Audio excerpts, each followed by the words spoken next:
টানা বৃষ্টিতে ফের ডুবছে নোয়াখালী। পানিবন্দী হয়ে পড়েছেন লাখ লাখ মানুষ। এ বিষয়ে আরো জানাতে নোয়াখালী থেকে যোগ দিচ্ছেন সুমন ভৌমিক।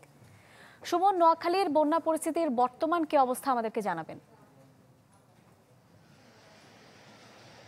এমা আসলে গত ২৪ ঘন্টায় প্রায় ৮৯ মিলিমিটার বৃষ্টিপাত রেকর্ড করেছে আবহাওয়া অধিদপ্তর, যেটি জানিয়েছে। এই বৃষ্টিপাত রেকর্ড করার পরপরেই কিন্তু আবার গত কয়েক ঘন্টা আবার বৃষ্টি নাই, ফলে হচ্ছে কিছুটা পানি হয়তো কমতে শুরু করেছে। তবে সকাল থেকে যে বৃষ্টিটা হয়েছে, এই বৃষ্টির কারণে কিন্তু নোয়াখালীর জেলা শহর মাইজদি সহ আশপাশের যতগুলো এলাকা রয়েছে সবগুলোতে কিন্তু পানিবদ্ধতা দেখা দিয়েছে। কারণ গত ২ মাসের বেশি সময় ধরে জানেন যেটি যে নোয়াখালীতে কিন্তু পানিবন্দী ছিল মানুষ প্রায় ২১ লাখের মতো। মধ্যখানে বৃষ্টি যখন হয়নি তখন কিছুটা পানি কমেছে, যেমন সদর, বেগমগঞ্জ, সেনবাগ এবং সোনাইমুড়ি অঞ্চল থেকে কিছুটা কমে আসার কারণে কিন্তু সেটি ৮ লাখের মতো পানিবন্দী ছিল গত ১০ থেকে ১২ দিন পর্যন্ত, যেটি আমাদেরকে প্রশাসন থেকে জানানো হচ্ছে। কিন্তু আজকের বৃষ্টির পর থেকে আরো বেশি পরিমাণে মানুষ পানিবন্দী, অর্থাৎ যেটাকে বলা হয় যে অবনতি হয়েছে জলাবদ্ধতার, একই সঙ্গে মানুষ আরো বেশি পরিমাণে কিন্তু পানিবন্দী হয়ে পড়েছে। প্রায় ১০ থেকে ১২ লাখ মানুষ ইতিমধ্যে পানিবন্দী হয়ে পড়েছে। যদি বৃষ্টি আজকে রাতে আবার হয়, সেক্ষেত্রে আমরা প্রথম দিকে যে পরিমাণ মানুষ ছিল, ২১ লাখের মতো মানুষ পানিবন্দী ছিল, সেটি কিন্তু আবার পুনরায় দেখা দিবে যদি আজকে রাতের মধ্যে বৃষ্টি আবার দেখা দেয়। তবে মনে হচ্ছে যে আকাশ কিছুটা পরিষ্কার হতে শুরু করেছে। যদি বৃষ্টি না হয় তাহলে হয়তো পানিটা আজকে রাতের মধ্যেই কমবে, এরকমটি মনে করা হচ্ছে। আর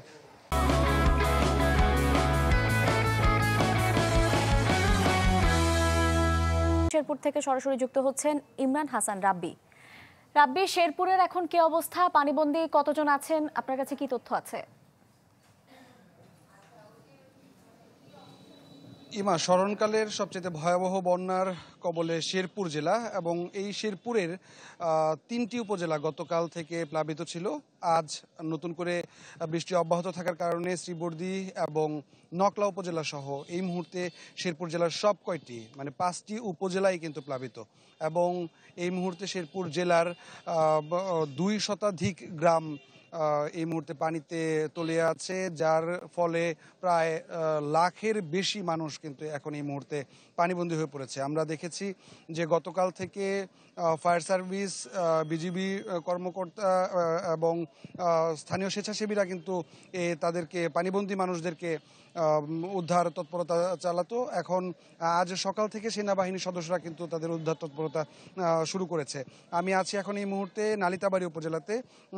আমি যদি বলি যে গতকালকের চাইতে ভয়াবহ অবস্থা, কিন্তু আজকে এখন পর্যন্ত বৃষ্টি চলছে, এবং যার কারণে এই নালিতাবাড়ী উপজেলার চেল্লাখালী এবং ভোগাই নদীর পানি হু হু করে বাড়ছে, যার কারণে নতুন করে আরো গ্রাম এখন ধীরে ধীরে প্লাবিত হচ্ছে। আর এই প্লাবিত হওয়ার কারণে কিন্তু অনেক মানুষ আরো নতুন করে পানিবন্দী হয়ে পড়েছে। আমরা যতটুকু তথ্য পেয়েছি কৃষি বিভাগের কাছে, যে এখন পর্যন্ত এই মুহূর্তে ২০,০০০ হেক্টর রোপা আমনের বীজতলা এবং ১৩০০ হেক্টর সবজির ক্ষেত কিন্তু এই মুহূর্তে পানিতে তলিয়ে আছে। এবং আমরা মৎস্য বিভাগের সাথে কথা বলেছি, তারা বলেছে যে প্রায় ৬ শতাধিক মাছের ব্যবসায়ীর প্রায় ৪০ কোটি টাকার মতো ক্ষতি হয়েছে এখন এই জায়গাটাতে, এবং খুব দ্রুত সময়ের মধ্যে শুষ্ক খাবার এবং সুপেয় পানি কিন্তু এখানে সরবরাহ করা জরুরি বলে জানিয়েছেন স্থানীয়রা। এই ছিল আমার কাছে ইমা শেরপুর থেকে সবশেষ খবর।